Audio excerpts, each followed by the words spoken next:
Hello, everybody. Welcome into my latest live broadcast. It's Saturday, the 27th of May, 2023, and I'm your caffeinated host, Gary Holzman. It's not that funny. Hey, I'm a big fan of Dawood Does Tech Stuff, which is a YouTube channel. And a while back, when I was doing some videos for Newegg, they sent me to CES, it was CES back in the day. And I saw this computer by MSI that just blew my mind. It was crazy, and it was very expensive. And I was perusing some machines that I might want to order and, I don't know, refurbish and give away here. And I saw somebody selling one of those machines from a few years ago. And it's a really bizarre design. And I reached out to Dawood and I said, hey, if I provide this to you, will you tear it down and do your video? Because the way he does it is hilarious.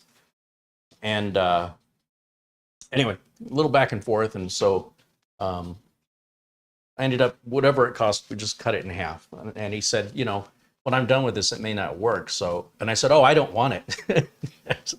I said, I don't want it. I want you to do it. And I'll help pay for it if you'll do it. Today, Dawood published that video. And let me pull it up on the screen here real quick. I hope you guys will check it out after today's video.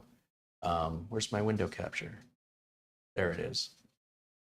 Okay, so you'll see, whoops.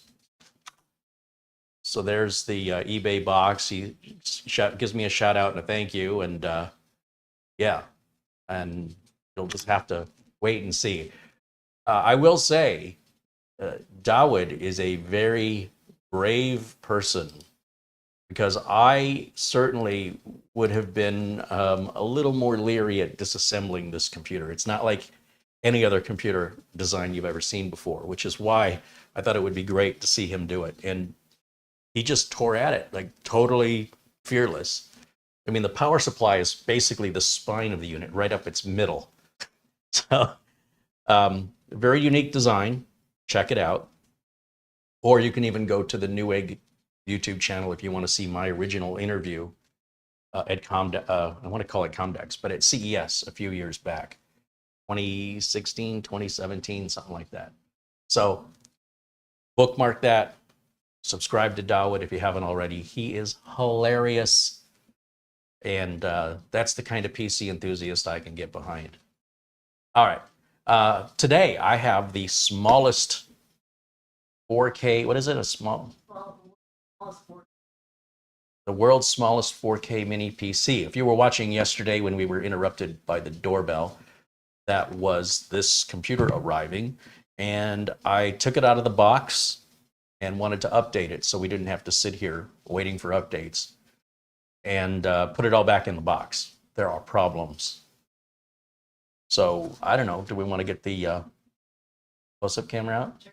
Hey, there's our good friend Peter Lycock. He's been a member now for 12 months. Hey. Peter says, hey, Carrie and Marlena and everyone in the chat. Cheers, Buster. Peter. Welcome in, everybody. Thank you guys for hanging out with me today. I see a sea of blue, and 20 pounds comes in from Peter as well. So generous, always so kind.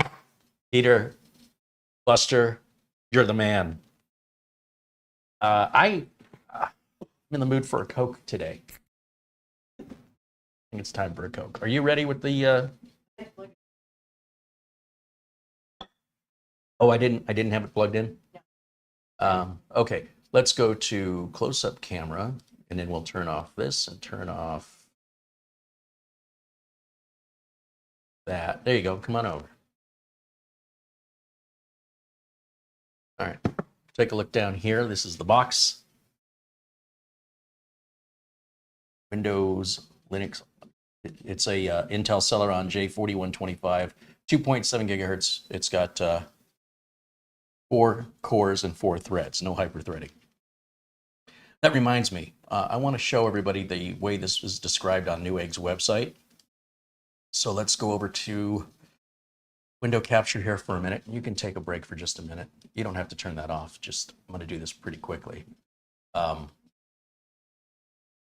it shows Windows 11 desktop computer, but down here under the description, it says it's a Windows 10 computer. So that's interesting. Where did I see that? It's in here somewhere. No. Pre-installed Windows 10 Home. It's actually Windows 11 Home that's pre-installed. And you'll see it's $129.99. And if you look, Newegg has them, and they're sold directly from CHUWI. Newegg isn't shipping it. Apparently CHUWI is shipping it, it's my understanding. And they have it refurbished, whatever that means, for $10 less. I don't know if it's worth it to save $10 to get it refurbished, but it's, if you search the Newegg website, if you're looking for, you know, same thing, a little bit cheaper, there is a refurbished available. Now, the ports on it, you can see, are very, very limited because it's so tiny. We've got an HDMI and we've got the USB-C power input there, 2 USB 3s, micro SD card reader, and then a headphone jack. And that's pretty much all there is, along with the ability to VESA mount it. Now, talked about this before, when you're looking at these very inexpensive, low-powered machines, they're essentially the Bic lighters of computers. They're disposable future e-waste. I mean, I suppose all computers are future e-waste in that regard. However, this will be e-waste sooner than something more expensive because of its limitations. And out of the box, we have problems.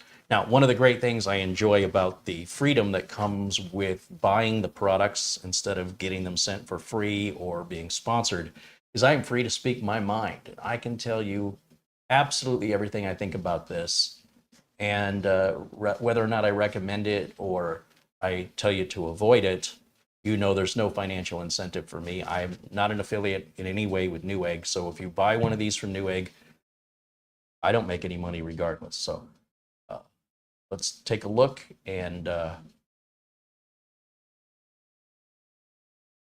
looking in the chat here.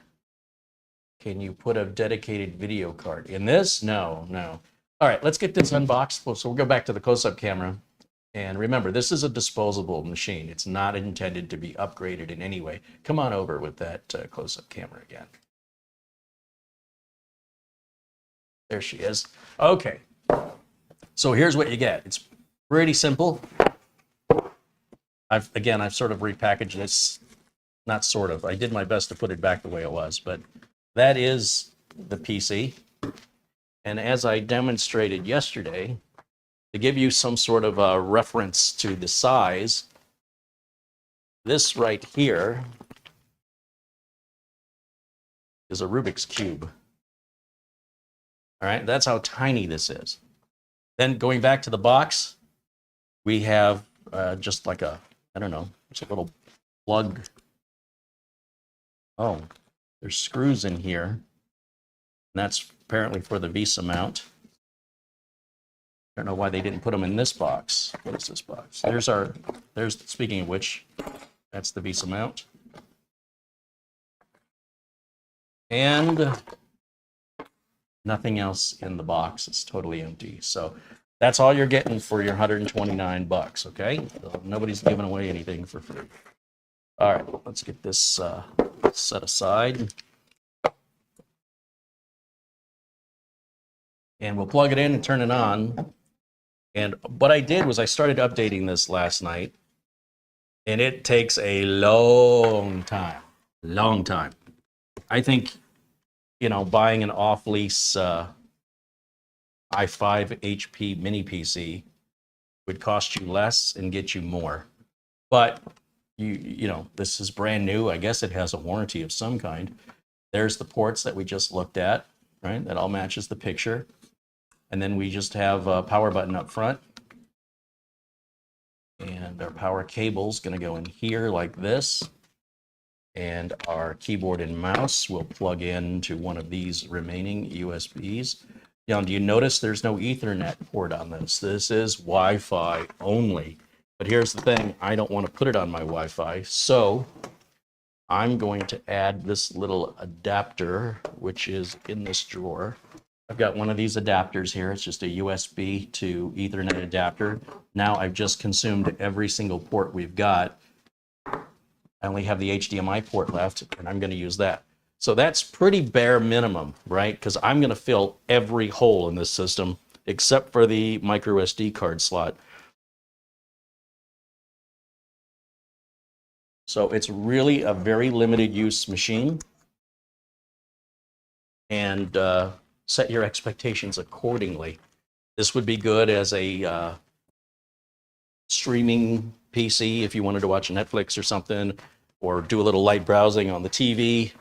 If you don't have a smart TV and you wanted something more powerful than a Fire Stick, although not much more powerful, but with a Windows operating system at least.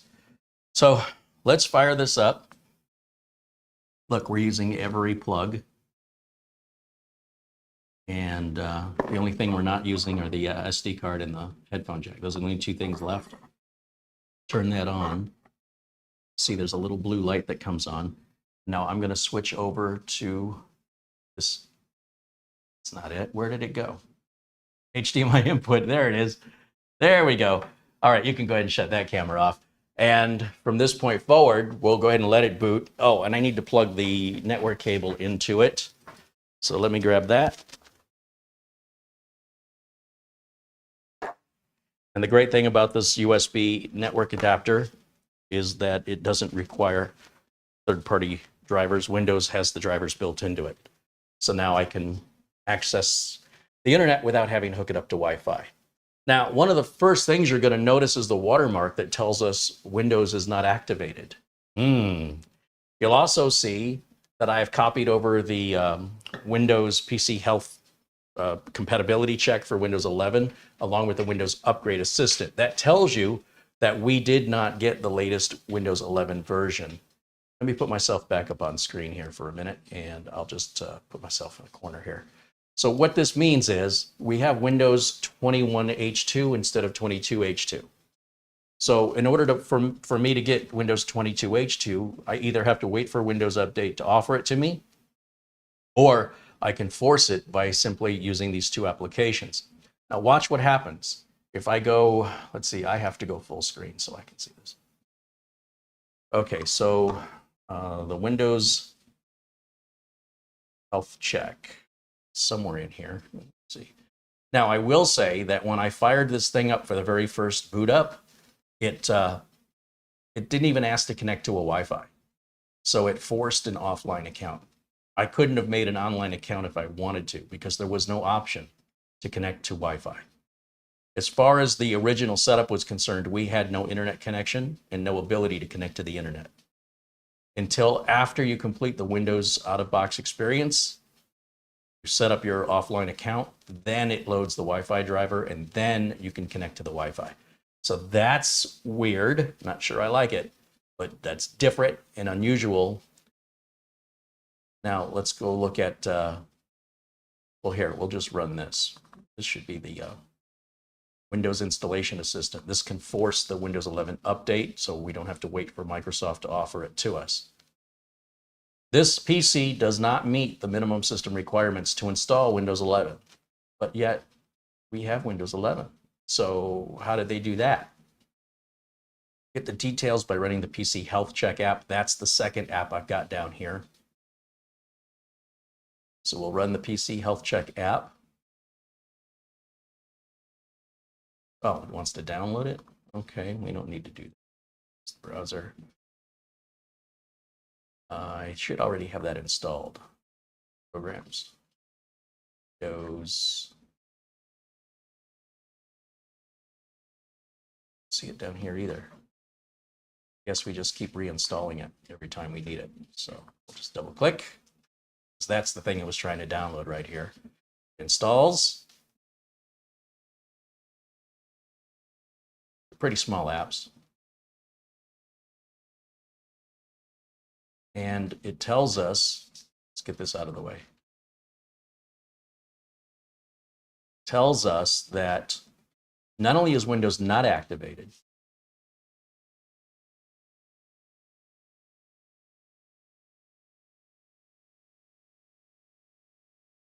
Check now. This PC doesn't currently meet Windows 11 system requirements. TPM 2.0 must be supported and enabled in the PC. This is how it was sent to me, folks. This is exactly how I got it. The only difference is I added, those 2 downloads for the Windows 11 Update Assistant and the health check, and I downloaded some of the Windows updates, which it took over an hour to download updates and install them because it's just a 4-core processor. That's the previous generation. This would be the earliest Celeron. I mean, this is as far back as you can go to theoretically be able to install Windows 11. Anything older than this wouldn't qualify. And we bought this brand new. And that's how old it is out of the box, okay? And that's partly why it's so cheap. So, back this way. We can put Windows 10 on it and solve this problem. Absolutely no big deal. But if we want Windows 11, that means it's an email or a phone call to CHUWI. And I will say, at least they give their information in the About section of the Windows System Properties, which is what a system integrator should do if they're decent. We will go close this out, and right-click, go to Properties. And down here, online support, and it tells us CHUWI innovation and technology, Monday to Friday, 9 to 5, except China's national holidays. You can click there for online support. And we can go to the support page and we can fill out a form and say, hey, I just got this new computer. It says it's not Windows 11 compliant, yet it came with Windows 11, and it's not activated. And it'd be interesting to see. I suppose they would just send us a code that we could plug in ourselves. But as far as it not being activated, that's a concern. Or I'm sorry, as far as it not being Windows 11 compatible, that is the concern that I have. So what I would do, since we're live, is you'll see we're at 21H2, Windows 11 Home. And this is the kind of stuff you can find yourself, the situation you can find yourself in when you're looking at these ships from Asia, super inexpensive mini PCs, or even, mini gaming PCs. It's basically AliExpress where, you're going to be sort of on your own for support. They do have support, but it's going to be very limited in what they can do to help you. Let's take a look at the BIOS. Shut this down, and we'll restart.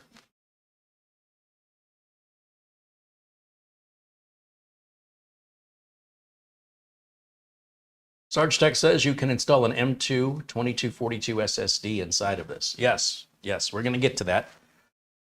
Okay, so we have a pretty old looking BIOS here, and under advanced, under platform trust technology, that's promising.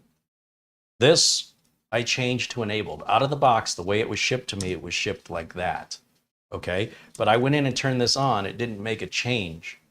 As far as the device manager still doesn't see a TPM module. Let's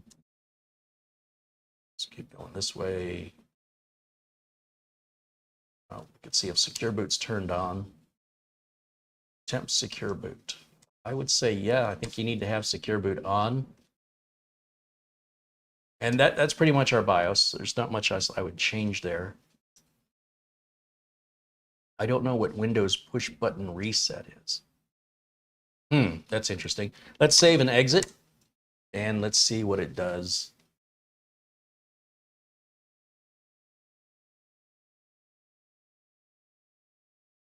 Quadfeed said secure boot needs to be enabled in Windows mode, not custom. Let's take a look. Let's take a look, see what it does.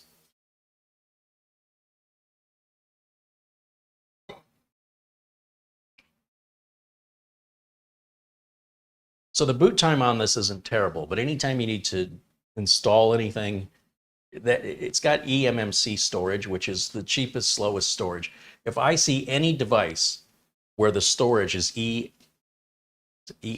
or EMC, eEMC, I think it's eMMC, it's really, really slow, super slow storage. So I will avoid devices because that tells me all I need to know about it. If that's the kind of storage it's using, it's going to be a slow device, at least as far as doing any installs. Once you get everything installed, then just running things should be just fine. But your Windows updates are going to take longer. If you're going to install Office or any other applications, those products are going to take longer to install because the drive is so much slower. But once they're installed, it should be perfectly acceptable. Let me look in the device manager and see if it sees that TPM yet. Right click, manager. So if we see a TPM, it should say something about security here, security devices, and we don't have anything in here, nothing. So then we'll go back into the BIOS and we'll change that from custom to Windows in the secure boot mode, just to see if that has any luck in getting us that TPM module. Now, there's some recommendations to do a clean install, which of course, I'm thinking the same thing. I know I can put Windows 10 on here without a problem. All right, let's see what we have. Where was I?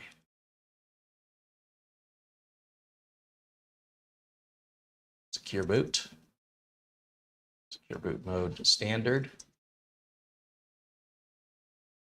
So we don't have standard boot mode. Customized mode, secure boot variables can be configured without authentication. Well, let's try standard and see what it does. I have no idea. Save and exit that. Matt92 says, just imagine how long it's going to take to reinstall Windows. Oh, we might not have to leave that to your imagination. How much time do you have today?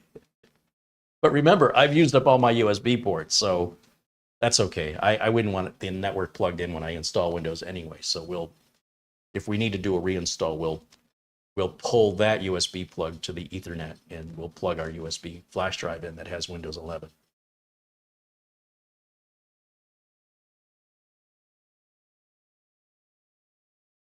Ken Jung says hello. Instruction says hello, as does Joshua Gwenin and Positive Gene, James Prezi, Sarge Tech, Gary Tatum. Welcome in, everybody. There's our friend Lou Greenia joining us all the way from Vermont. All right, one more time over to the device manager. Device manager.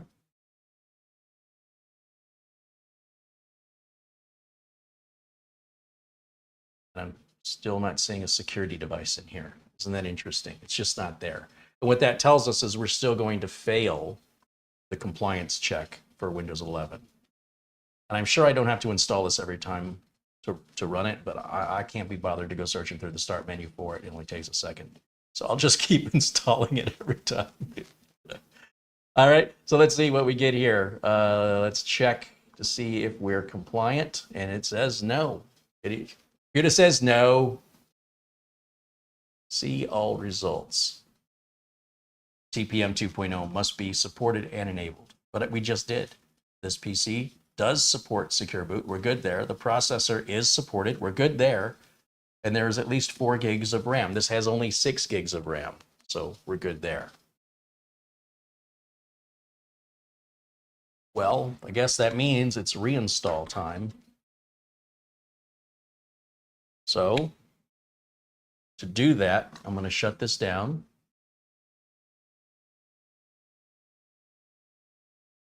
Yeah, and I would put Pro on here anyway, just because the license key that I buy from VIP CDK deals is only like $2 more than the home version. I don't know that I'm going to reach out to support. I already see somebody in the chat room saying they would never buy a product from CHUWI again, that their support was of little help, basically non-existent. And they had problems with a tablet. And I'm not impressed with this, the way this has been configured. And interestingly, it automatically booted to the flash drive, even though I didn't instruct it to. Normally that should have booted into Windows 11 unless I change the boot order. So that's kind of weird. So we'll hit next and install now. Greg says don't put Windows on it. Use it for appliance purposes. Just put something I've never heard of. Yeah, I don't know. I don't have a use for that. If I wanted a Raspberry Pi, I would have bought a Raspberry Pi. Just saying. My resolution on my tablet keeps dropping. So if the video looks blurry to you, then that means the resolution on YouTube is dropped. The way that you fix that is you hit the little gear or cog icon and set your resolution manually. Quality, set it to advanced 1080p. Oh, look at this. This PC can't run Windows 11. This PC, you know what? Let me get rid of camera 1 here. You guys can read this. This PC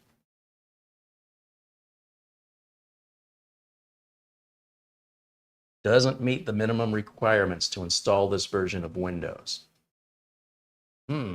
So even though we've turned on Secure Boot and it sees Secure Boot, it is still not seeing that TPM. So it should have TPM. The chip is, when Microsoft says that Intel chip works with Windows 11, that means the TPM is built into the Intel chip. Okay, let's do something else entirely different. Let's go back over to camera 1. Let's shut this off. We'll just hold the power button in until that power's off. Okay, that's off. And let's pull this, pull power, pull USB. Let's open it up. Oh, cam girl. Didn't sound right. Camera? Yeah, I want to see how this thing opens up. Let's dig in here and see what we got inside. Let's see what she's made of.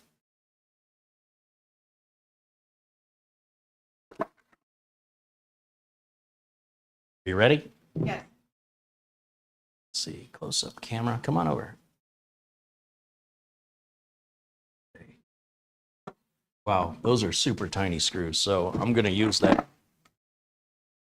tiny screwdriver kit that Nick Poverman sent me all those years ago. It's really come in handy.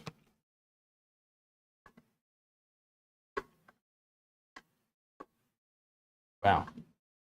There's a very shallow head on that screw. 1, 2.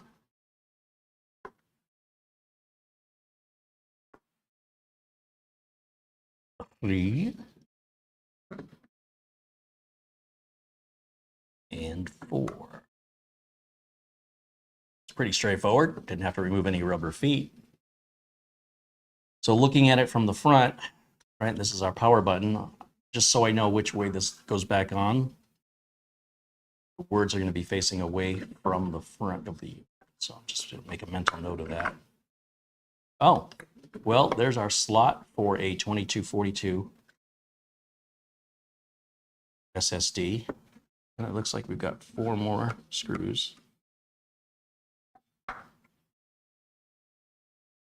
These are different screws, so I'll make a different stack.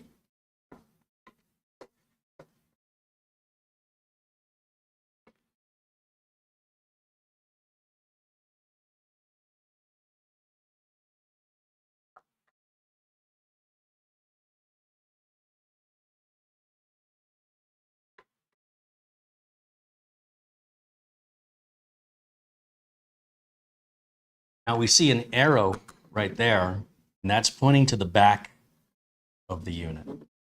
So that's how we know how to orient that. This screw is just there to hold down the SSD so I don't have to take that one out. Shouldn't have to. Then that, well, that's kind of silly. It's just a plate. Interesting.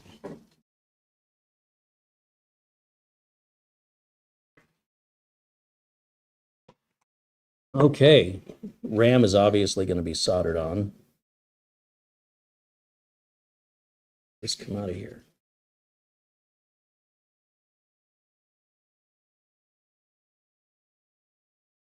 You know what? I think these little hex nuts have to come out. And those look smaller than the 5mm that I'm used to using.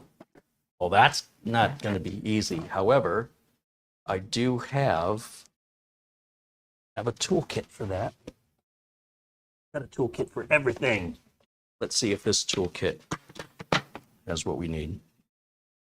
Theirs are all going to be too tiny. I need something a little bit bigger than that. Oh, you know what? Out of curiosity. No. I was thinking maybe the end of that driver would work. But maybe one of these iFixit toolkits has what we need in there. Maybe. Let's see. This is the iFixit Mako.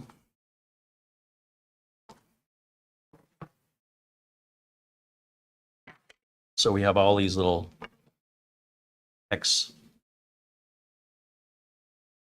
Might be too small. Go to the next one over. What size is this? 4.0, whatever that means. My grade point average. All right.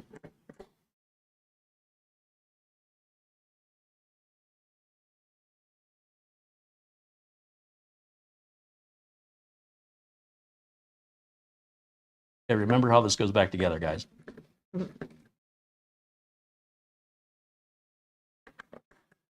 Yeah, after watching Dawood tear that MSI Vortex down, this is nothing.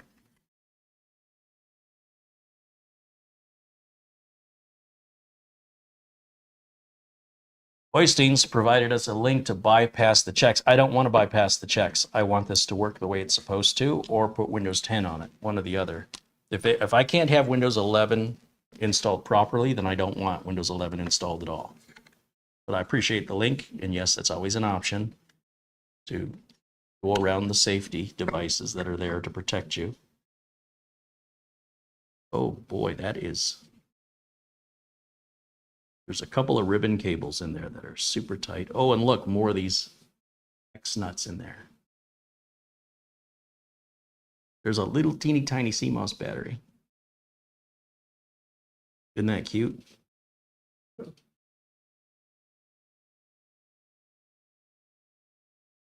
We dig down even further. See how much trouble we could get into.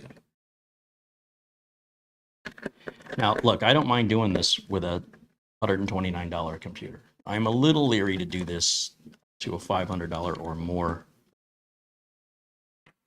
computer. Wow. So these ribbon cables that are holding on, they're going to pop straight up. It looks like, based on what I'm seeing here, that we need a very small straight edge or flat blade screwdriver, very, very tiny one, which I happen to have right here. And it looks like these just pop off. You see that? There's one. There's the other one. Okay, so there's the top board.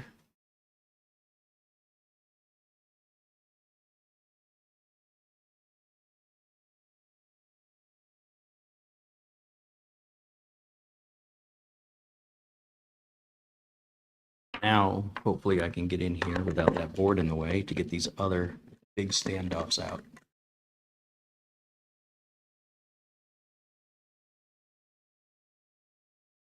Now you'll notice, first of all, let me see if I get that. Come on. See this ribbon cable right here? That's going to the HDMI port. So that one's kind of important. Wow, look at that bad boy. You'll notice I put the screws in the order that I take them out, so I can remember how to put it all back together.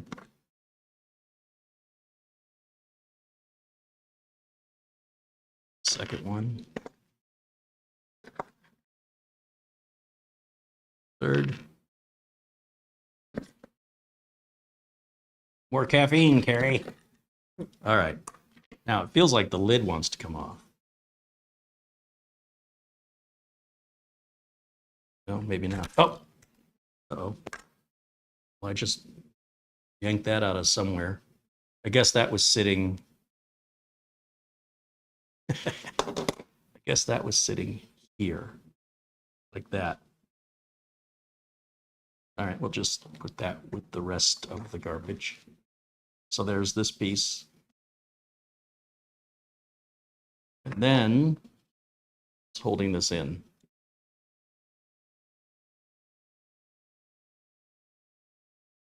Goes. Oh. Oh.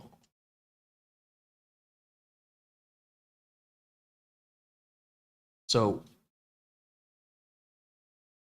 I see a single antenna wire. Wasn't this supposed to have two? Let's see a second one. There's a wire running here.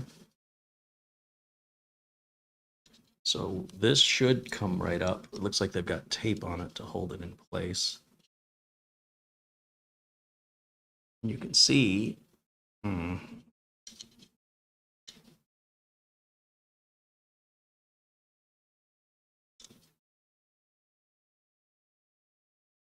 where's my other antenna wire? Look, there's even some tiny screws here. Over to the other side there.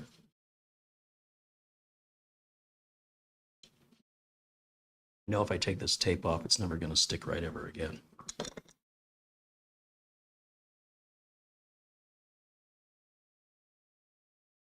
But I've been inspired by Darwin today.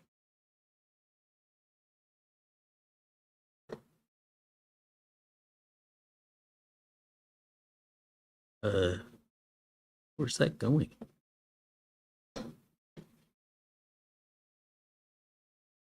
I don't even understand what that is. How is that just a grounding? No. I don't know what this piece does. Because our HDMI is soldered onto the board.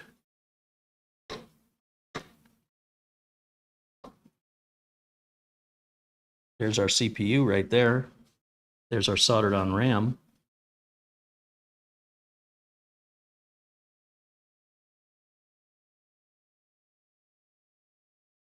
Yeah, I think that's just a ground. I think that's all that is. It's just a wire that goes to the frame. And it looks like we can take these 4 screws out here. Really going to practice our close-up camera work today, aren't we? That screw is. How do they put so many screws in such a tiny little box?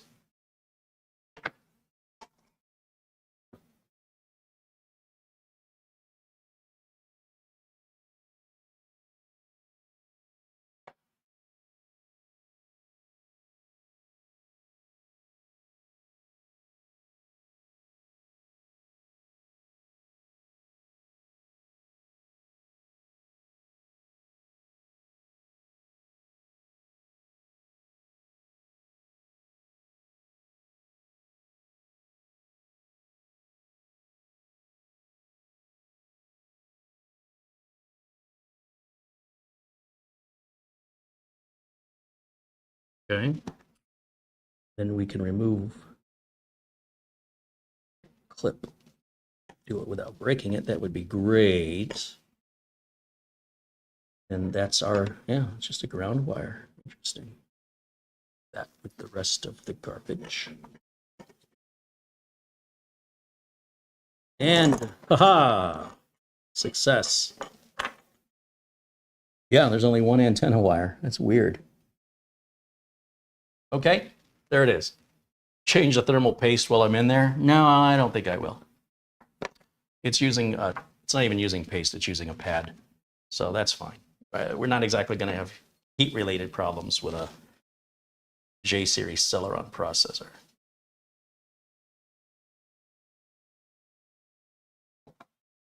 V Manor says, a client of mine bought a CHUWI HeroBox J4125, it came with Win11 Home, but no TPM, and the processor's not suitable for Windows 11. I guess they bypassed limitations. It's an unreliable and not recommended company. And Patrick says there's a red and white wire. Which one diffuses it? I don't see red and white. I see red and black.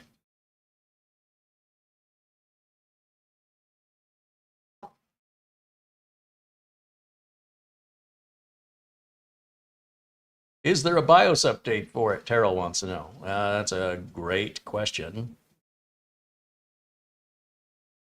Bikeman says, check the UEFI BIOS. Yeah, we already did that, Bikeman. Maybe you missed it. You can rewind this video. We do have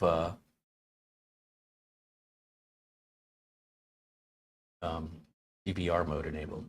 Does TMP require a UEFI BIOS? I don't know that we can tell by the way the BIOS looks whether it's graphical or text as to whether or not it's UEFI, but we can definitely look into that. Danny wants to know, where's the big computer you had the other day? It's just right over here. Yeah.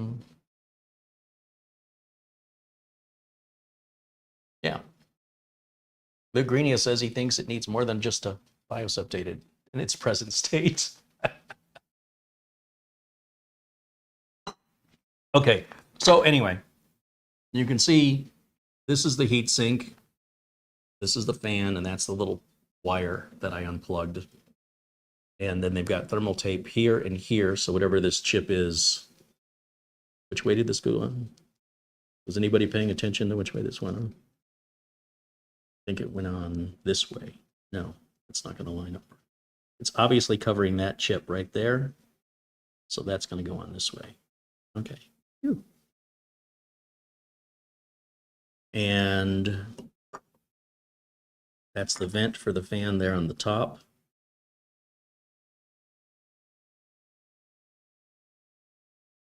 That's the whole thing. Obviously, everything's soldered on. RAM is soldered on. The eMMC is soldered on, which is what I think this is. That's our Wi-Fi that's soldered on. And then over here, this other board that has our BIOS battery, card reader, and the ability to add a 2242 SSD. Ryan in Canada contributes $2.20 and says, greetings, camera girl. Hello.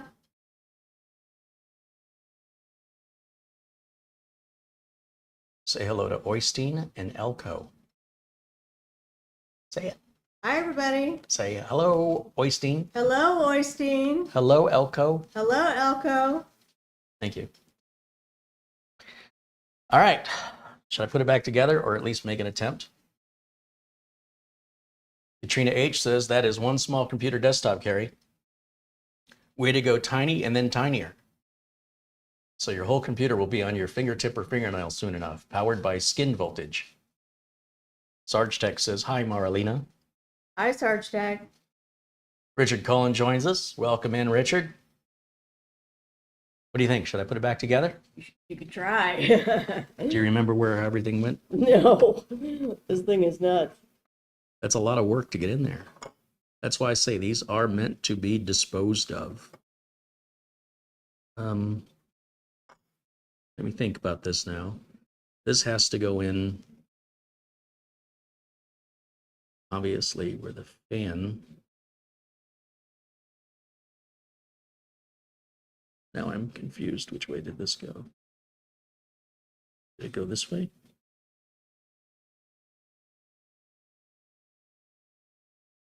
Yeah, well, it goes in that way. Because that and that have to align with this and this. So when I flip this over on top, yeah, that's how that's going to work. So I can put those 4 little tiny screws back in, and we're going to work. See how I have my list of screws here? Do you see my workflow? I take out the first set, second set, third set, fourth set, fifth set, and then when I put it back together, I go the other direction. These screws, then these, then those, then those, then those. That's how I know if I've forgotten anything. And I'm also going to have to remember to put the grounding strap back on. Sure, it'll run fine with that. Try our best to put it back the way it was now. I just can't remember if the grounding strap was at this side or if it was at one of these sides here with the see how the opening is like it's a half opening. So I'm going to leave those empty for a minute. Start down here because I know it didn't go down to one of these.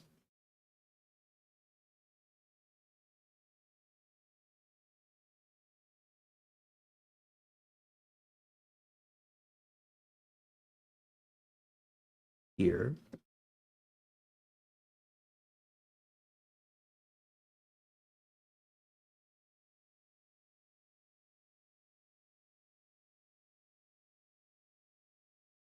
This goes back on. I have to picture this in my head now. Means the grounding strap is going to come from this side. So it's going to be my right. So I'll go ahead and put this one in on the left. My left, your right.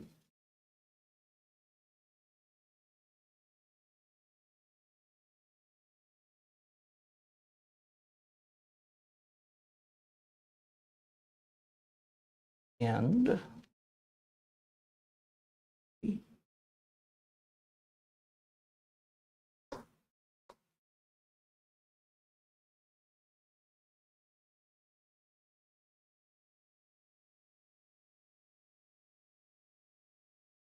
about like so.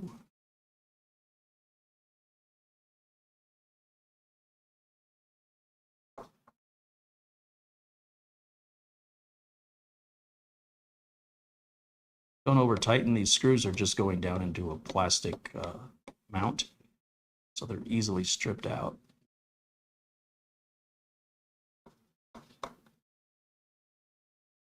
I need a steadier hand. Just fine. Okay, so then this piece is going to go over this. Where did this come from? Is it on the top? Let's see, is it up here? No, it's not up there. It's got to be down here somewhere. I think it went right in here. That is super tight.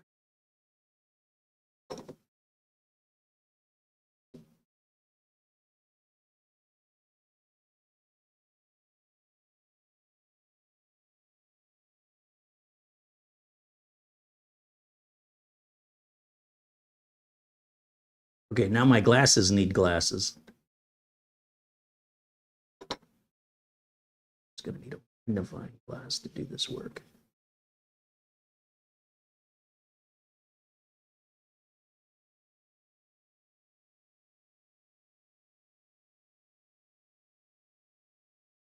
I'm putting it in the right spot, right?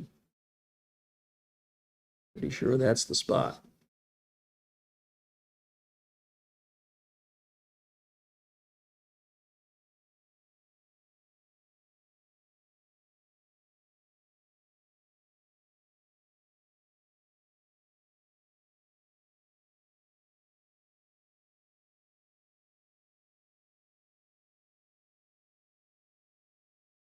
Well, dumbfounded.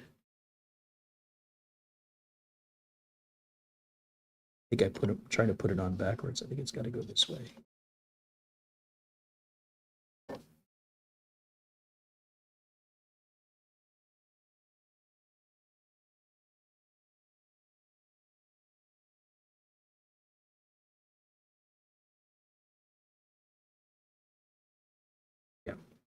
Yeah, now it goes in. Okay, so that's the CPU fan hooked back up. And then we can set this back down on top. Just push those cables down. We don't want to get them pinched when we put the covers back. So that go down. Same with this Wi-Fi cable. We just want to make sure it stays out of the way.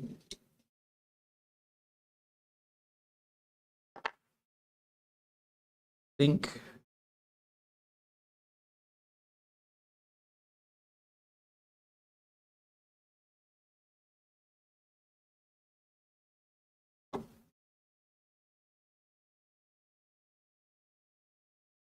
These go in next, huh? Seem right.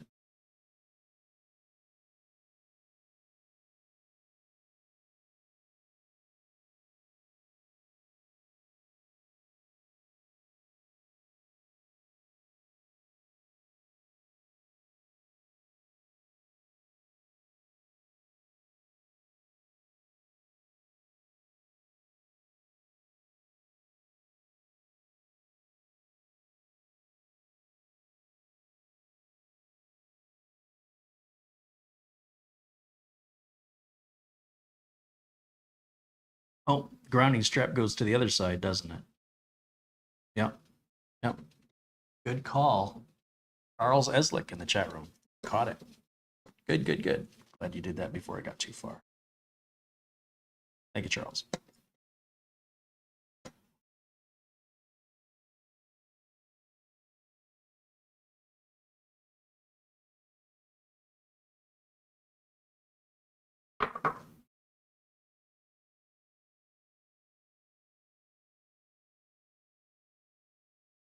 I mean, there was one of two ways I could have gotten it. Right? So, of course, I had to do it the wrong one. But now we know. When you know how not to do it, it leads you to the way to do it.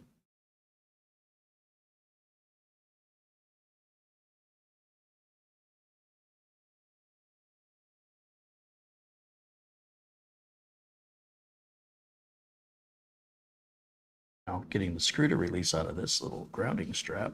There we go. More difficult than everything else so far.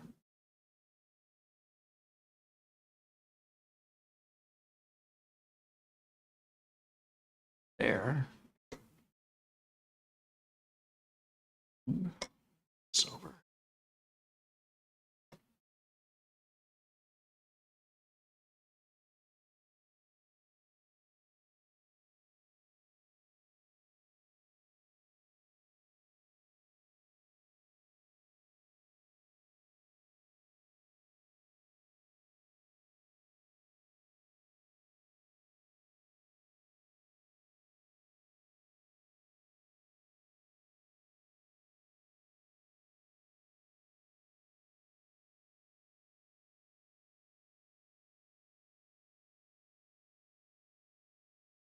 Quiet, didn't it?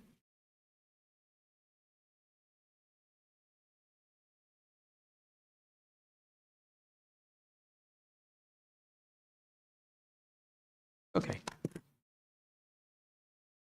Once again.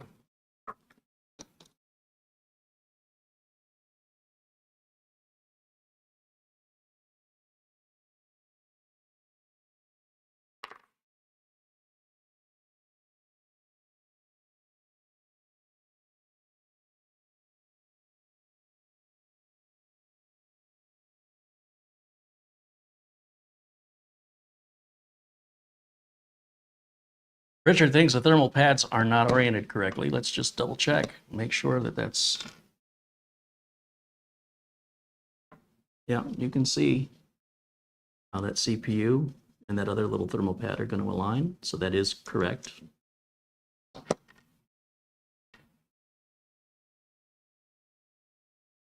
Doesn't hurt to double check.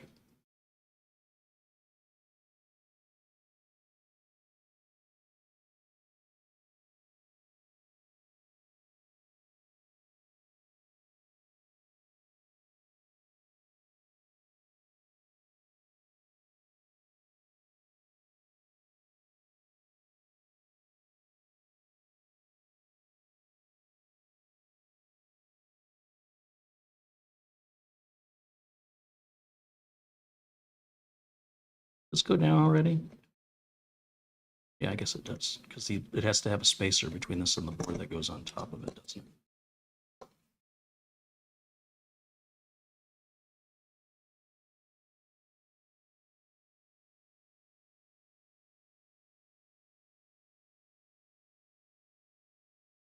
Get the feeling they weren't expecting anybody to get in this deep.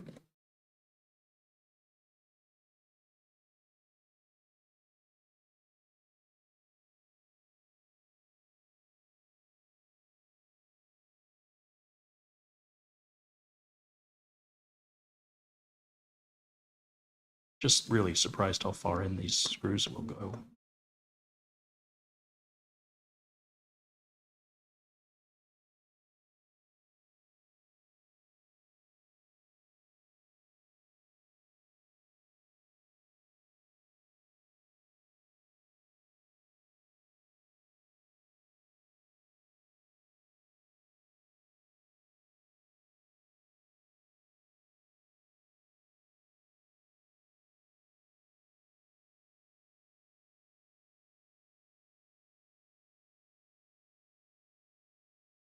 Pretty sure that's not just supposed to spin like that. It's not good. That one's fine. That one's fine. Need a break. You need a break? Yeah. All right, we can go back over to camera 1. Yeah, I think that's already stripped out. That's all right. It'll do its job. All right, we'll give camera girl a break. We'll go back to camera 1. Go ahead. You can step out. No, move first, please. Do that after you move. All right. All right. So go ahead and put the camera down. We're good. Hold on just a second. Give me a second, guys. Give me this. And I need you to come over here. Back some more. Hold on a minute. Give me just a second. Got a little tangled up.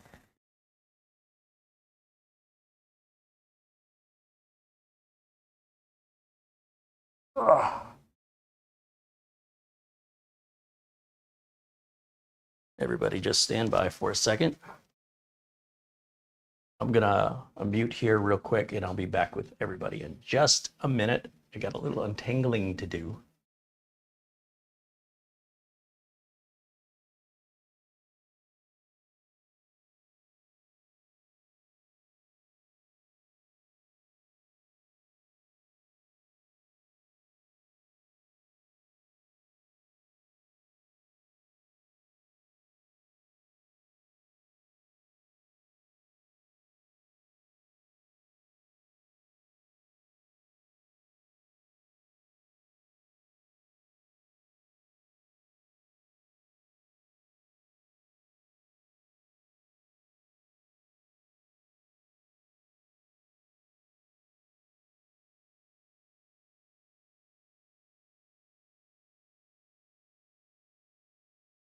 Stand by, guys. I will be with you in just a minute.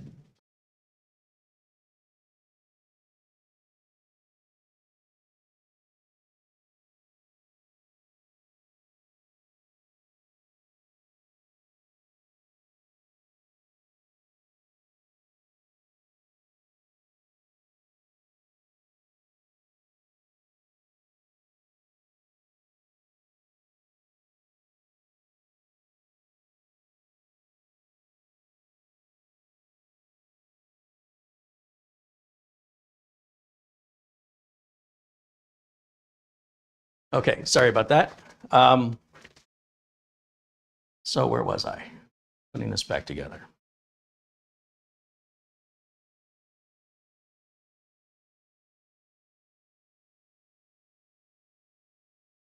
Ella Linda says, I don't think Carrie will be disassembling this Rubik's Cube ever again.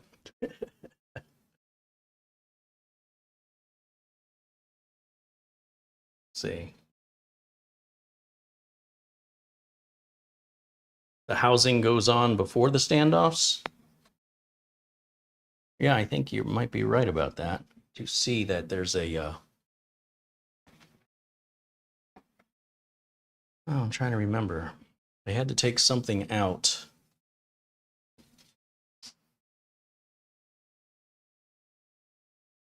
I can't remember how I took it apart. If the housing were to go on...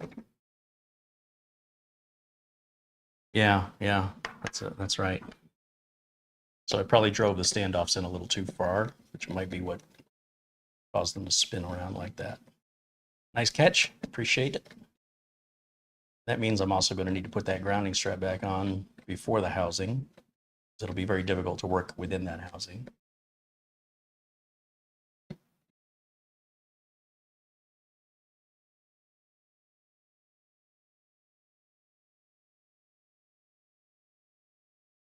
Just enjoyed turning these so much, I just thought I'd do it unnecessarily for the joy of it all.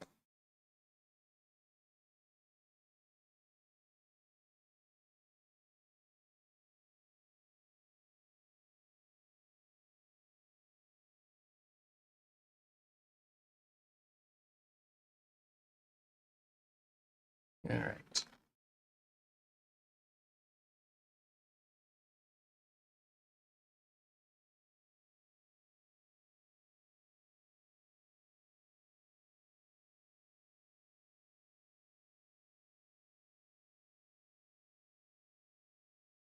This assembly is easy. It's the putting it back together that gets a little difficult.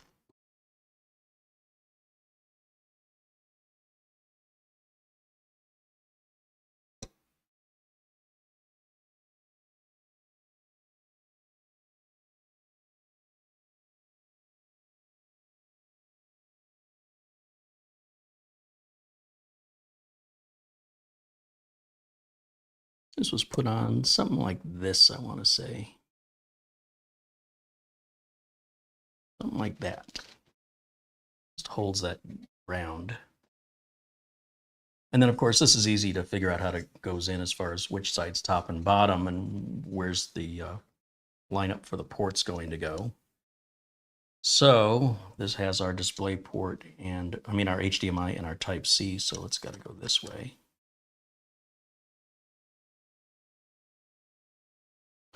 But to do that, oh, I see. So that ribbon cable went in through the slot. So when I pulled this, that's why it ripped this cable out, but that's okay. The cable just plugs in straight onto these connectors. So if we line it up,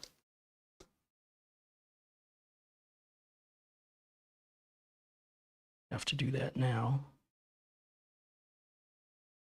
One, there's the other. They just click in, and then we can feed that little ribbon cable through the slot. Like so.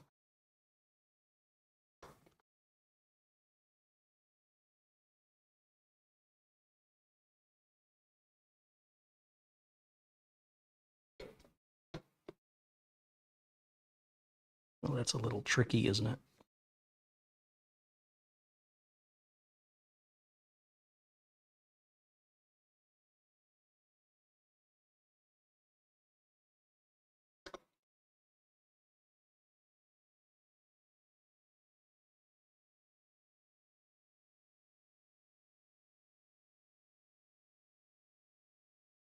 So I definitely don't want to pinch that power cable going to the CPU fan. So I want to make sure I get that out of the way. You definitely don't want to force anything. Everything should glide together. You shouldn't be fighting with it or having to struggle with it. That's an indication you're doing something incorrectly or something isn't in the right position. Like that CPU power fan, or the fan cable rather, is really getting in the way. See if I can push it further down so it'll stop popping back up. There we go. Now that's seated correctly, and now these standoffs can go back in.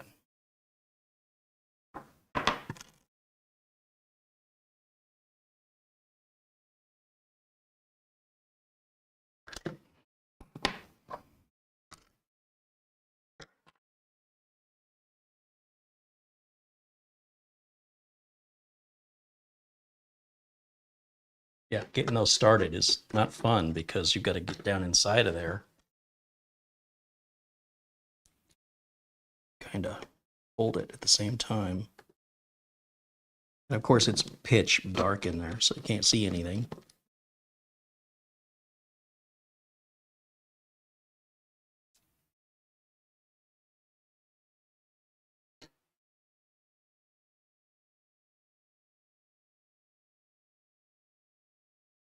So we'll get these all started anyway, and then we'll come back around and tighten them up.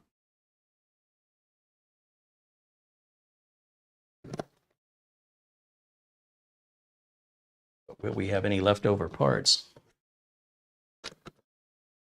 Let's hope not. Hopefully we didn't let all the smoke out. Those are tightening now properly. They're not spinning loose anymore. So that's good. So they weren't stripped out. They were going in far too deep. Okay, so we're getting there. So finally we have the daughter board that's going to go on there with these little connectors that have to be reattached right up here in the same way. And it's going to be a little tricky to do that. So I think we need to put the board in first and then reattach the connectors second. So again, we're going to align the ports with the holes in the back. And be careful not to get pinched, or don't pinch that ribbon cable. And don't smash it down so that you have to take the board back out again. Okay, so it's going to fit in just like that. That's easy to know how to orient because where the USB ports are and where the ribbon cable comes up. I'm going to bring this up to the camera and show you guys up close. It's easy to tell, as I mentioned, which way this board goes in because it's going to align with the two USBs. And you can see the ribbon cables right up here, and they're just going to get pushed straight down onto the connectors.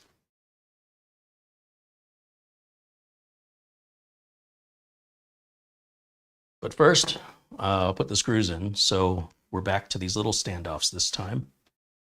Thank goodness I put these in order of how I took them out, or I wouldn't know which one was standoffs and which one was screws. It's so nice when a manufacturer uses, one particular type of screw and they use it throughout the entire build. And then you don't have to worry about such things. But this is a very different kind of build. This is why I purchased it. I thought, for what it's going to cost me to make the content, the lesson it brings, good or bad, is worth the money and the time.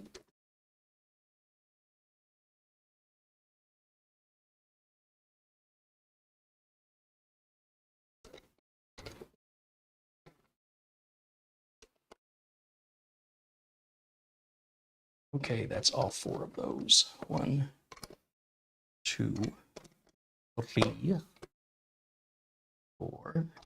So now I can put the ribbon cable back on.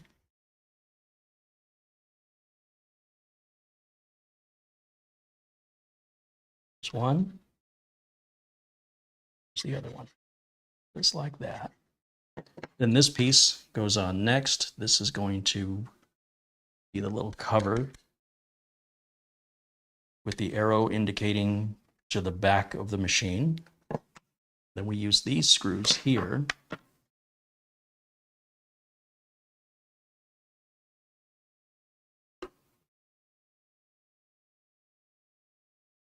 there. One there. Here. And here.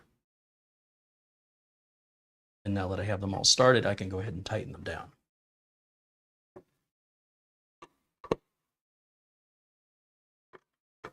Don't over tighten these screws. Again, it's all plastic. Just once they stop, don't take it any further than that.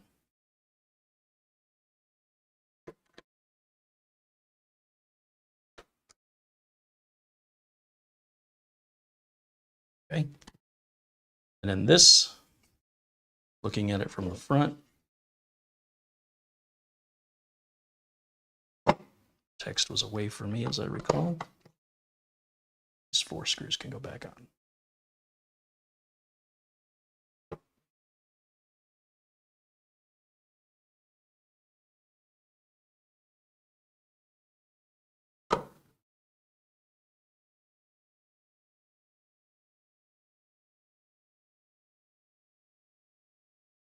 I don't have any 2242 M2 drives, so I have no way to test that. But I've got a bigger issue, which is the operating system that's on here. I don't understand why it's not passing the Windows 11 compliance check. Now let's see if we broke it. Let's see if it'll turn back on. Side. Keyboard and mouse.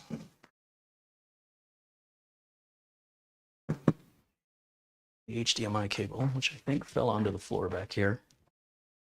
Yep, there it is. HDMI. There. Okay, I'm not going to plug the internet back into it. Let's go to close-up, not the close-up camera. I don't need the capture. I need the HDMI input. That's what I need. Too many input sources, Carrie. Power button. Blue light comes on.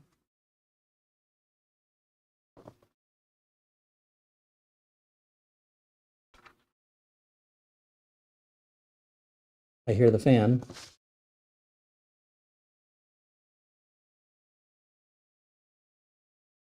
So apparently, all back together.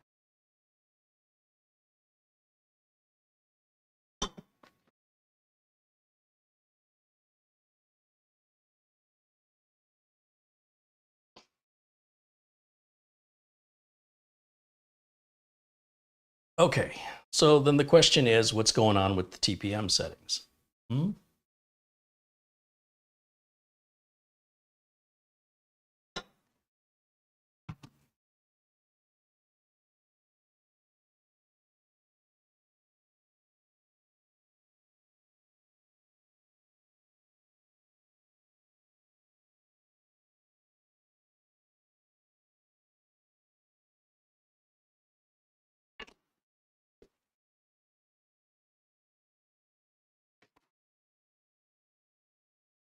Well,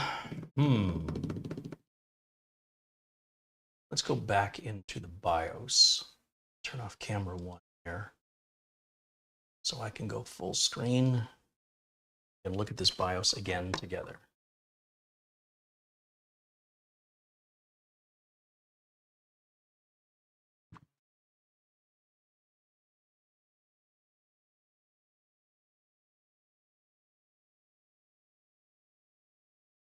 Okay, so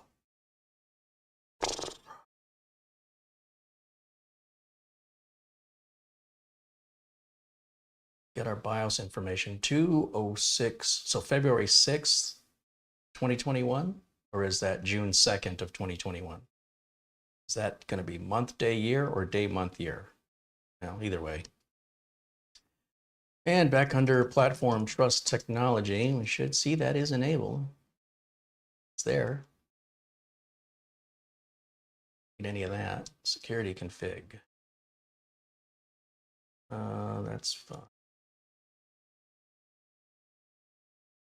That's fine. Thermals, I don't care. None of that should apply. That should apply. It's fine.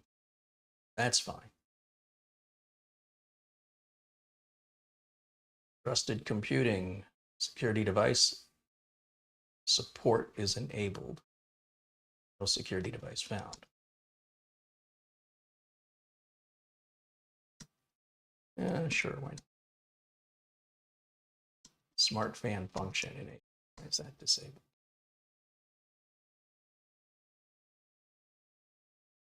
Serial direction, don't care. CPU config. Active processor cores. I don't know what that means.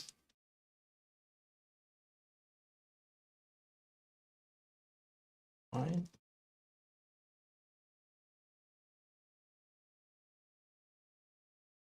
It's all good.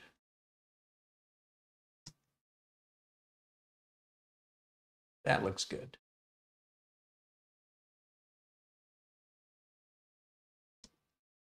Okay. It's fine. It's fine. Compatibility support function is disabled. Reason that's disabled is because we have an active UEFI secure boot mode. So that answers if we're UEFI or not.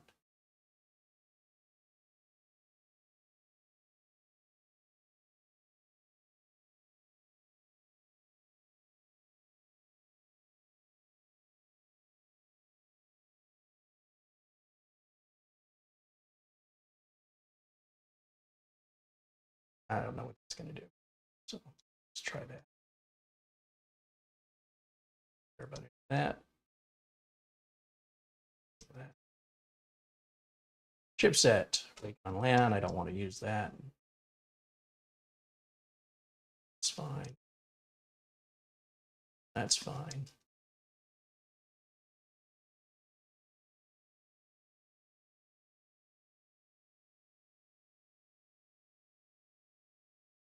Memory scrambler. What does that do?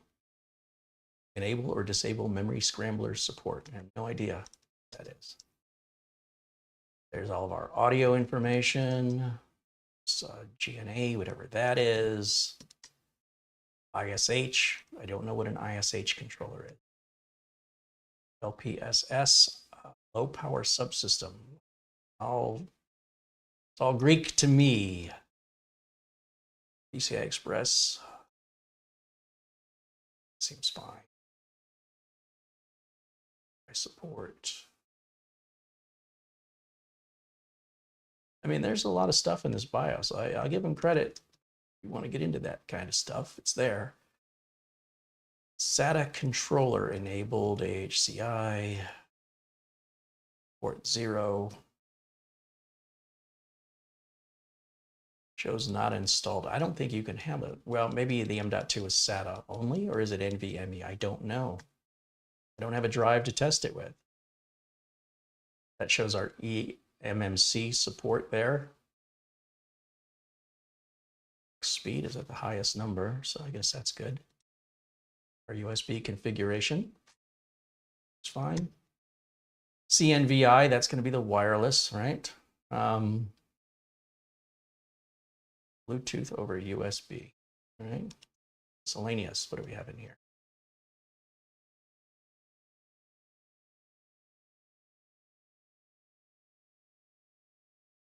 Okay.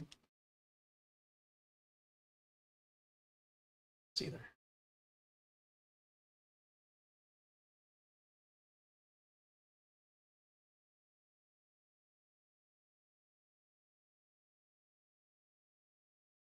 I guess we could do customize if we wanted to provide our own keys. Not software keys, this is boot keys. So, revision factory default keys, yes.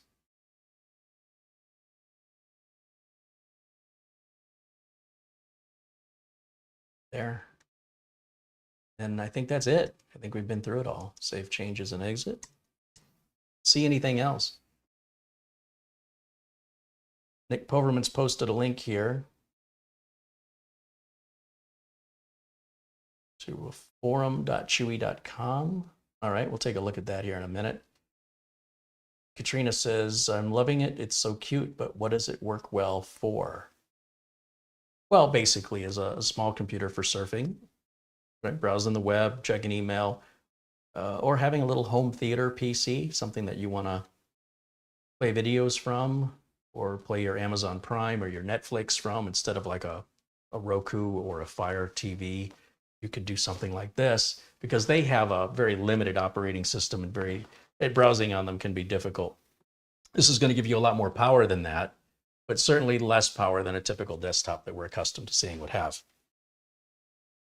But, you know, maybe even some light office work would be fine.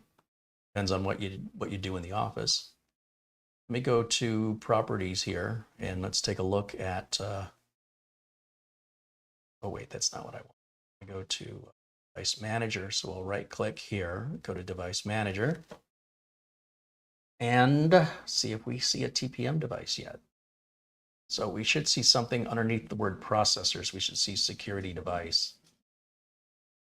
So I just want to scan again. It's not finding anything here. So let me take a look at this link that Nick Poverman has posted. So I have to go back over to this computer here.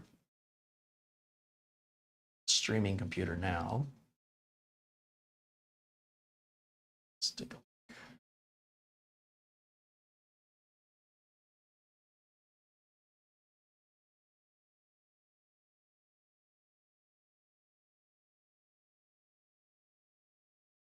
Let's capture.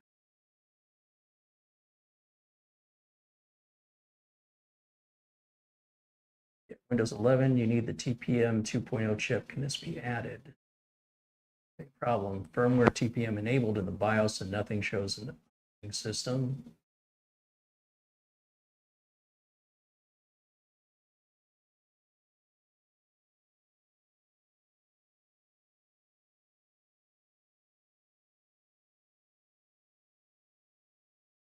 Although my trusted computer area doesn't look like what you show, I hit enable, disable, and then back to enable.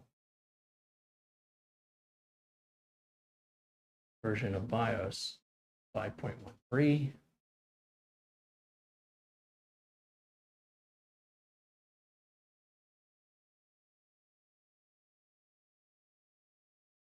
In the advanced tab for trusted computing, I have only security device support.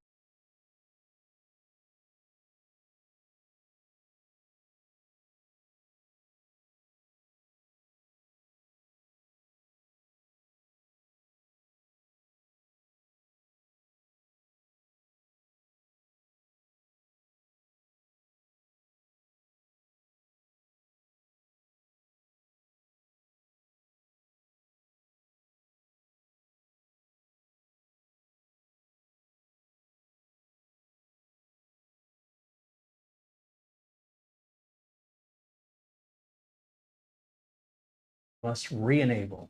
So disabled, enabled it, then reboot, and again, enabled from disabled. Okay, well, I mean, that's seems to be the common theme. I would think that once I've turned it on, I wouldn't have to turn it back on again, but let's go back over to the desktop here. And let's see, I need to go full screen on my side so I can see things. And let's give it a shot. Start, shut down, restart.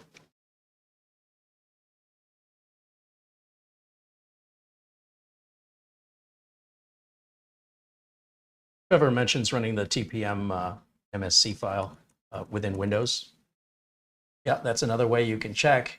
Let's see, let's go to Trusted Computing. It's under Platform Trust Technology. Let's disable it. Save and exit.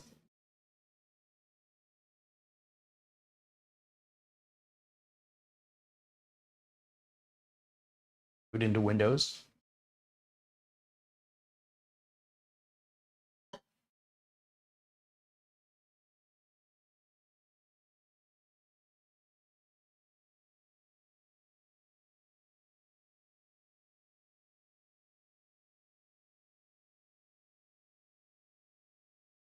You can hear the fan, the CPU fan on this, but nowhere near as loud as that Morphine M6 was. This is much more tolerable.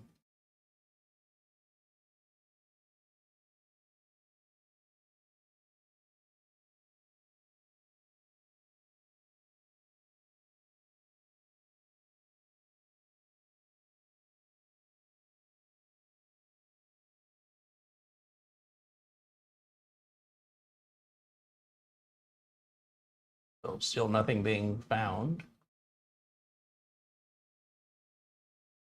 So back into the BIOS and re-enable it again. Start.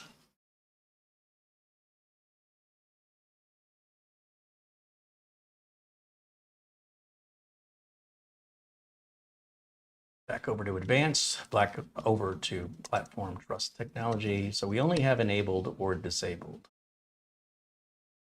Put that back, save and exit.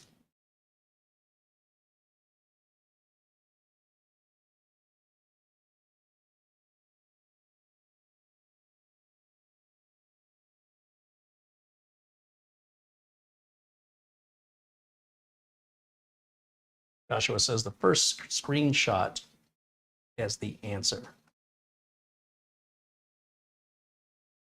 I have to go back and look at it again. I just want to, reading that people had enabled and disabled and enabled again. That seemed to turn it on for at least 2 people. I thought I'd give that a shot because I can't really see the screenshots too well. I'll have to figure out a way that I can look at those screenshots.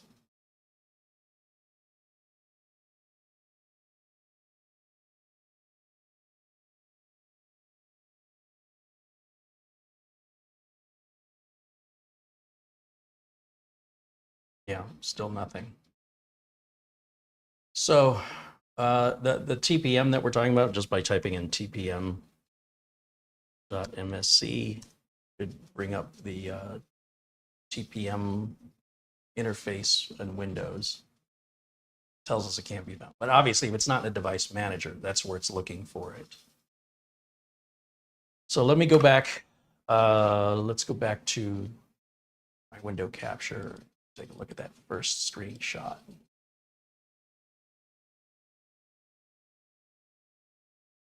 Trusted computing. Yeah, we did that. Security device support enabled. So that's, my BIOS doesn't look like that. But let's go over there anyway and take another look.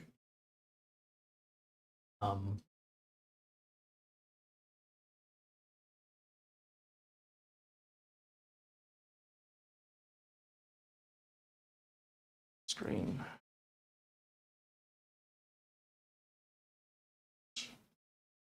Start.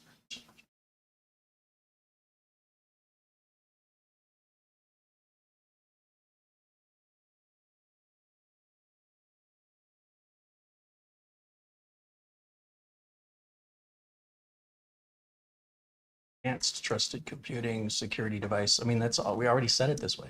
It says no security device found, and that doesn't show the TPM 2.0. So then the question is there a newer BIOS maybe that's our answer? So we're at 5.13 of the core version. Let's just take a look and see if CHUWI has any support in that regard. So let me go back over to my desktop here. I'll type in CHUWI support. See if that. Yeah, there's CHUWI. Capture.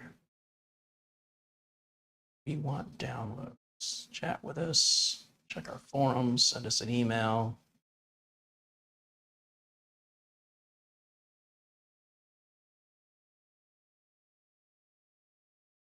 Well, that won't stay open. Okay. We go back. Let's try the support center maybe. Maybe just let's go to the main page. Somewhere in here, there should be a support area.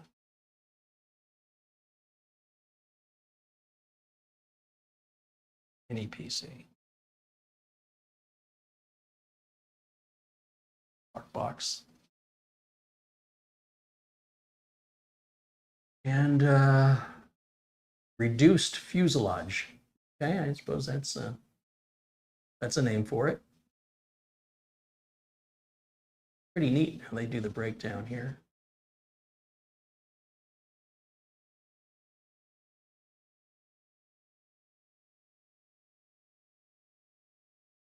You're showing it being used as a mobile office computer or a conference room projection system or a television streaming box.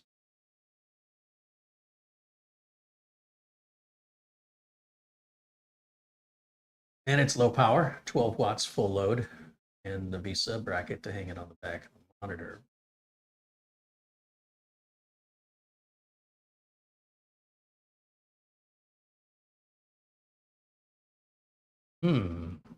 So where do we get support? Where would we download a BIOS? User support, contact us, user.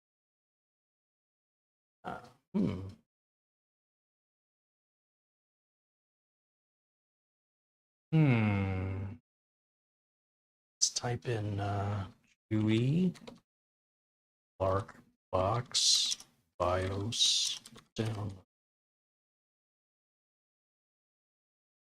Okay, that worked.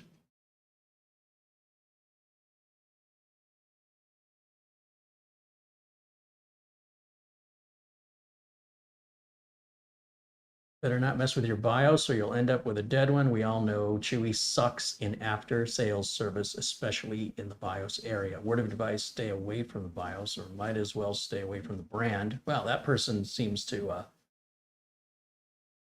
feel very strongly.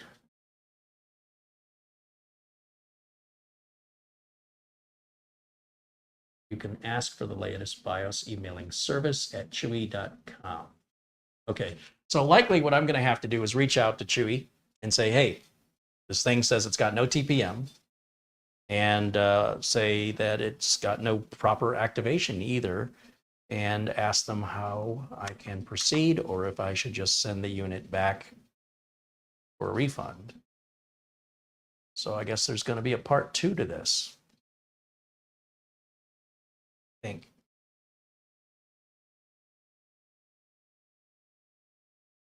So I think that's going to wrap up today's video. I mean, you take with it from this video what you will, right? If you're somebody that wants to play around with Linux, you want a little project box. If you're looking for an working out of the box solution, TPM's not working, Windows isn't activated, and it's not the latest version of Windows. So it's not going to be taken out of the box. And I mean, you could take it out of the box and start using it if you want to ignore all of your security and etc. But my preference is that everything's set up the way it's supposed to be. Now, I could just put Windows 10 on this, the problem goes away, and I'm good for a couple years until October 14th of 2025 when Windows 10 support officially ends. Then I can revisit the problem. But I think I'm going to use this opportunity to reach out to CHUWI support and let's see what their support is like. I'm not going to tell them I'm a content creator. I'm not going to tell them anything to get any special treatment. I just send an email for support the same way you guys would. And whatever he tells me to do, no matter if it seems stupid or not, I'm going to do it. And then send the screenshots or responses back that he wants. This is the proper way if you're going to contact tech support. Don't say, I already did it.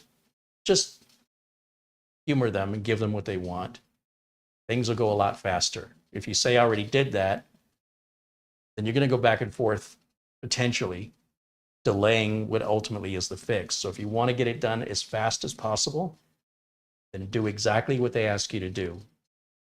If you're not willing to do that, don't contact support. Figure it out on your own. Support has a process. Now, if they drop the ball or they say, we don't know where to go from here, that's good. What you don't want to do, this is a big, big mistake. I believe it's a big mistake that customers make, which is painting a picture that it can't be fixed. So every time they try to, when they tell you how to try to fix it and you say, I already did it, you basically are trying to convince them it can't be fixed. I don't know if you realize the psychology of what you're doing, but you are discouraging them and you're making it very frustrating to work with you. So when you reach out to support, if they ask you to do stupid things, do those stupid things and take the screenshots or report back exactly word for word what the screen says, or take a picture of the screen with your phone, and then let them keep guiding you and don't try to steer them. Don't try to convince them that it can't be fixed, because it's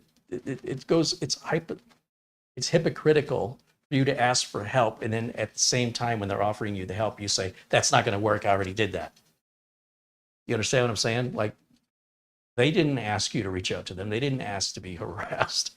So just anytime you contact support, do exactly what support asks you to do. Send them back the information they want, and don't offer any ideas. Just say, what would you like me to do next? How do I proceed? And keep doing that until support either gives you an RMA number or they've resolved it. That is going to be the fastest way to get through any support call, just so you know. It's also less stressful. Believe me, I had to reach out to support and they wanted me to, with Sabrent support, they wanted smart information, they wanted crystal disk mark screenshot, they wanted something else. And you know what I did? I ran all those things again, grabbed the screenshots and sent it to them and said, now what? It's exactly what you should do. How do you want me to proceed now? And that's what I'm going to afford CHUWI to guide this and see where they lead us and see if their support's any good, or and I'll share with you what the responses are. We have to give this a couple days for the emails to go back and forth. So this will be pushed aside. And I know that if I give up, if CHUWI support can't get it to work, I have the choice to return it back to Newegg, or I have the choice to resolve it on my own. Like I said, if I put Windows 10 on it, it's solved. I could leave Windows 11 on it as it is, but it won't be getting the 22H2 update or the 23H2 update for that matter. And then it's going to get more and more insecure the longer it goes without those big updates. And eventually the 22H2 that's on it, the 21H2 version that's on it will expire and no longer get updates. So if I put Windows 10 on it, I get updates. I'm good to go until October 14th of 2025. But I want to see what CHUWI support's going to do and see if they can walk us through the fix, and I'll share with you the results. Support says call us. Yeah, I'm not going to call them. They're in another country in a different time zone. And sometimes the accents can be very difficult to understand. I'd much prefer the written word, and that way they can, answer on their time zone. I can see it when it's in my time zone, and I have it recorded. So if they say anything, there's a written version of what they said. They can't say they didn't say it, and I can't say I didn't understand him, right? Because it's written. There's no accent in the words. I think that'll be the best way forward. It's just a little slow going. A lot of people are impatient. They want everything in 10 seconds. This is going to take a couple days back and forth likely. But it's a $129 computer, which is less than the cost of Windows 11. Microsoft wants for Windows 11 Home, I think it's $149 or it's at least $99. So, you're basically getting a computer for free if the operating system is activated. Otherwise, an unactivated version of Windows is free to download. That's always been free.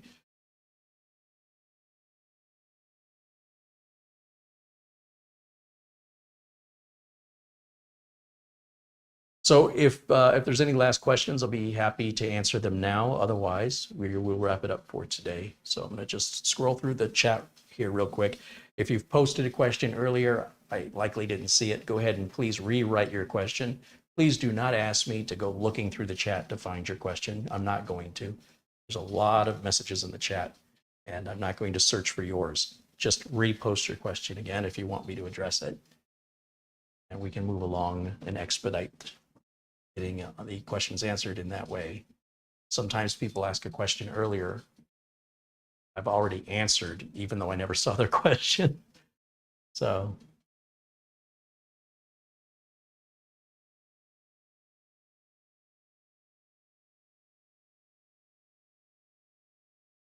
Richard says, good live stream. Hopefully be able to resolve the issue with TBM and Windows 11. I'm hopeful that we will.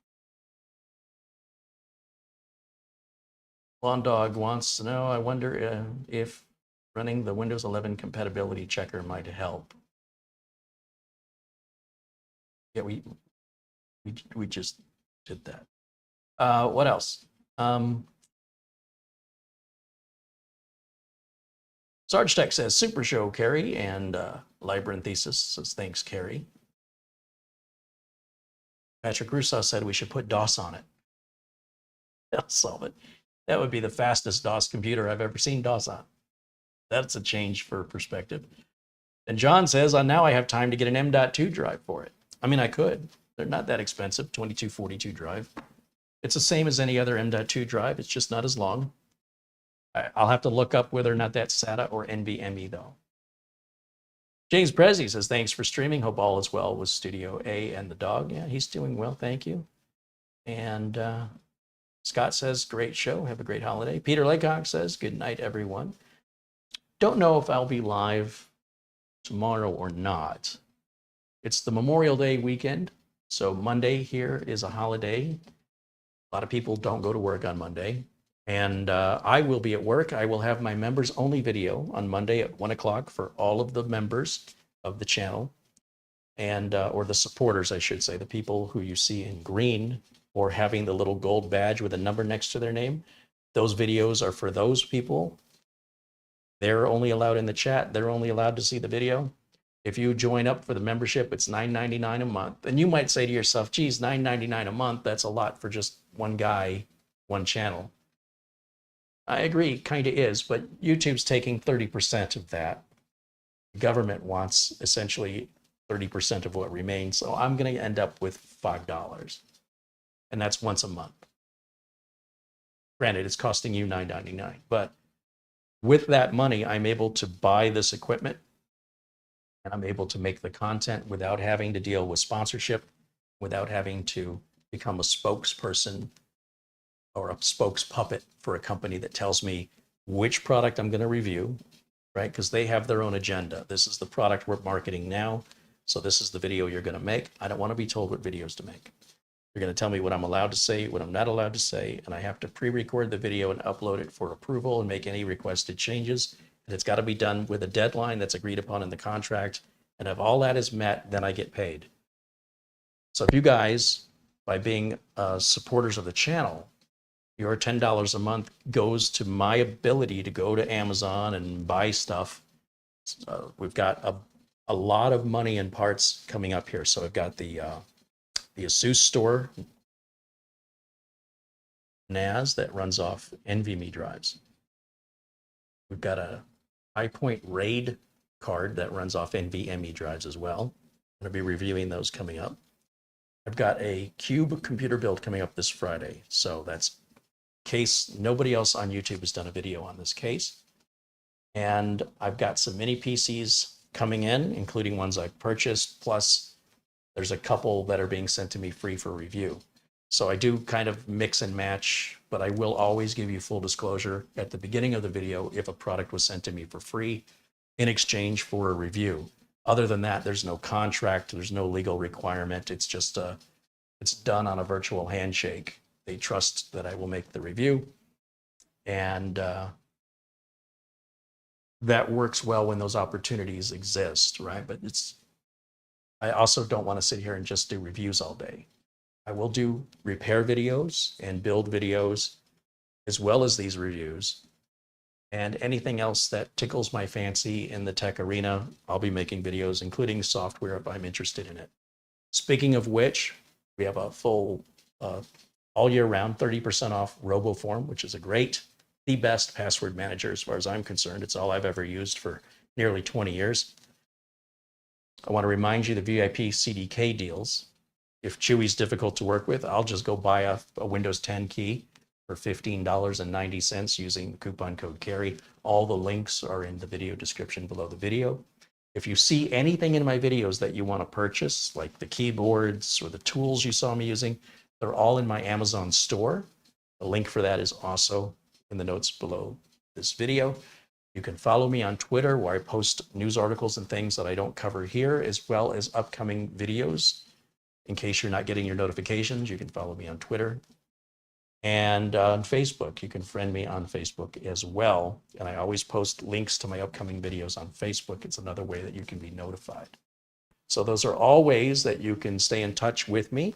All the links are in the video description below this video. There's a lot of them. They cover a lot of different things, from discount codes to the Windows and Office keys, to Twitter and Facebook. Is my Facebook up there? You can search for me on Facebook. And RoboForm discount, that's all year round, 30% off the annual subscription. And that's for new customers only. And yeah, there's just a lot of stuff in there. The link for this machine, if you would want to buy one, bought it from Newegg. I didn't see it available for sale at Amazon. So I'm not a Newegg affiliate. I don't make any commission from Newegg.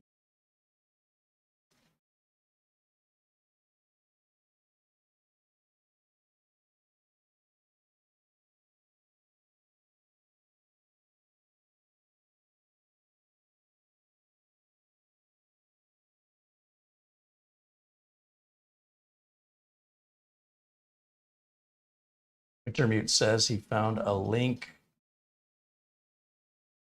to a BIOS being offered through MediaFire. I don't know if I want to trust that. I want to give support a chance.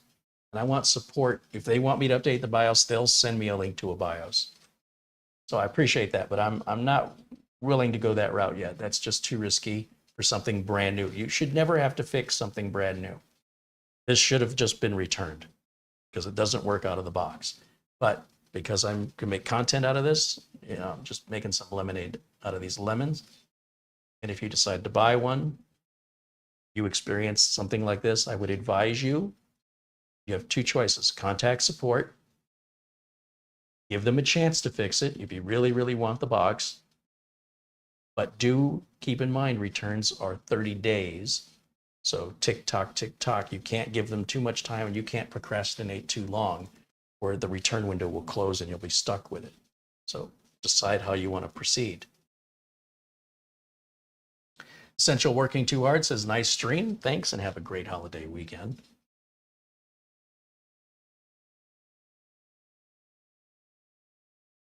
Alan Linda says, thanks for another great training episode. Have a safe Memorial Day. Thank you, you too. Construction says, we love you, Carrie. Best genuine tech. Hey, thank you, Construction. Clayton Moore says, Uncle Carrie with another excellent mini PC review. Please keep up the great content. He is king of the mini PC.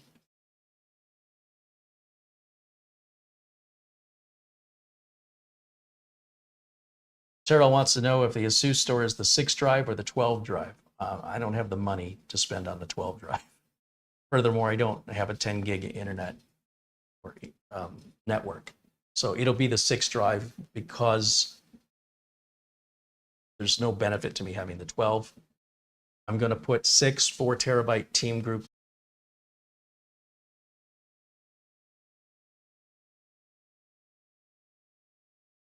Scott Ritter thinks Chewy is a terrible product. I had a tablet and it bricked. Well, that's why we're making these videos. I don't know. Sometimes these little unknown companies could be little treasures, little hidden treasures, and other times there's a reason why they're little and unknown. I don't know without trying it, but at least I can turn on the camera and share that experience with all of you, and you can each evaluate whether or not you think something's of value to you or worth the price. The box is it's getting a little warm. It's not terrible though. The eMMC memory though, that's eMMC storage, is very, very slow. So as I mentioned, if I see any mini computer or Chromebook or anything that use eMMC, I avoid it because I already know it's going to be terribly slow. I made an exception for this because I just can't believe how tiny it is. I don't think you can get much tinier than that without going just to the stick PC. And we've already gone through the Azul stick PCs. Those are also eMMC. They're very, very slow. And yeah, it looks like there might have been some issues with the stream here, but it looks like it's straightened out. Grady wants to know, do I sell the equipment after? Well, there is no after. Essentially, I will revisit all the products I review. It is my intention to go back and revisit them and see how they're aging. So for the most part, you know, this is an initial review of a product. I can't ascertain whether or not this is worth the money or not until I have to live with it for a while. So it's good to go back and revisit. If you look at my very first NUC build that was done in 2013, the goal was to revisit that every April of every year. The problem was it was so reliable and there was really nothing to report year after year. Nothing had changed. So if you look up that original NUC build, you'll see that there's a series of videos that go on for essentially 10 years with an update to how that's going. And while I realize that, you know, it's not that useful to know that the NUC I bought 10 years ago still works today, because you can't buy that NUC anymore, nor would you want it. But what you can ascertain from that is, was there a problem? If so, how was support with that company? If there wasn't a problem, you get an idea of the build quality. And so if all things are the same, then whatever that company is currently offering, so in this case, Intel, whatever the current NUC is, we should reasonably expect that NUC to be of the same level of quality as the previous one. Things can change, but at least we have something to base it on instead of just, you know, throwing a dart at the wall and hoping that, we hit something. So in this case, we can establish a pattern with regards to quality or if needed support, how good was their support? How responsive were they? So one way or the other, to follow that review up, I think is very valuable. I don't like to be like all the other YouTube channels. They get something and they evaluate it in 2 or 3 days and you never, ever see it again. And yet they've made a recommendation to their viewers whether or not they should buy it when they've had such little experience. I think that's a little irresponsible. I can't do that to my customers. I would go out of business. So no, I don't generally sell the equipment after the show for that reason. Sarge Tech wants to know, I wonder if you can use the M2 drive as the main system drive. I can't imagine why you couldn't, but I'm not sure. Chris Smith says, thank you for streaming today. Always good to watch your streams. Thank you, Chris.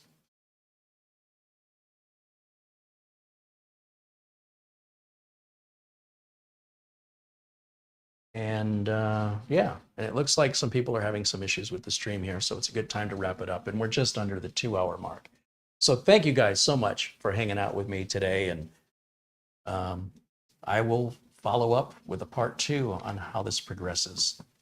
I have a hunch it's going to be corrected, but one way or the other, it's going to work out. Because like I said, I'll just put Windows 10 on it and be done with it. But very curious about the whole TPM situation, whether or not there's a BIOS, how long it takes support to get back to me. So it's all good. Luke Greenia says the Musitex hot dog build that I sent to Luke is now over 2 years old, and every component it was built with is working as it should without a single complaint. How has that been 2 years already? I would have guessed it's been like a year. Yeah, time flies. I appreciate the update, Luke. Trina says, Carrie and Marlena, have a wonderful Memorial Day weekend. Well, thank you. You guys also have a safe, happy barbecue weekend here in America. I think it's the law to barbecue. Everybody barbecues on Memorial Day. And for everybody else watching around the world, thank you for joining us. Have a safe, pleasant weekend. I'll see you all very, very soon. Thank you for all the contributions during today's show.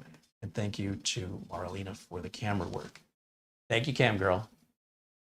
That's going to wrap it up for me for today. I'll see you all again very, very soon. One final reminder, be sure and watch Dawood Does Tech Stuff. Watch the current episode, which is the, put the screen on real quick. This episode right here, how does MSI keep coming up with these? This guy is hilarious, and you absolutely want to watch his teardown of this thing because it is unlike anything you've ever seen before. Yeah, it's crazy. I don't want to put any more spoilers in there, but rest assured, it's totally worth the watch. It's only 15 minutes long. And if you like him, if you like what you see, subscribe to him. You can see I have. All right, so where was I? I was saying goodbye.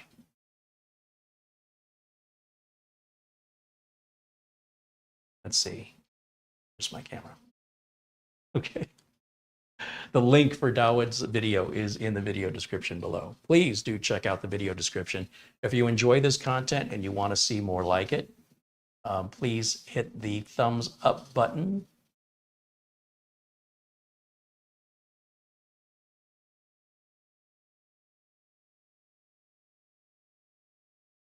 Like that. And if you're not subscribed, it's free to subscribe. Just hit the subscribe button and turn notifications on so you can be alerted each time I post live videos. Not really doing many pre-recorded videos anymore. Thank you to all the members and moderators for keeping everything civil in the chat, and thanks to everybody who participated in chat. I appreciate all of you, your kindness, your generosity, and your support of one another. It's pretty rare to find such a wonderful community here online, here on the internet. So I hope to see this community continue to grow with other like-minded individuals who've had enough of the nonsense that is primarily what the internet is made up of, and have some genuine content from genuine people, which is all of us. So thank you for making that so enjoyable for me and making this possible. I will see you all very, very soon. Until next time, bye for now.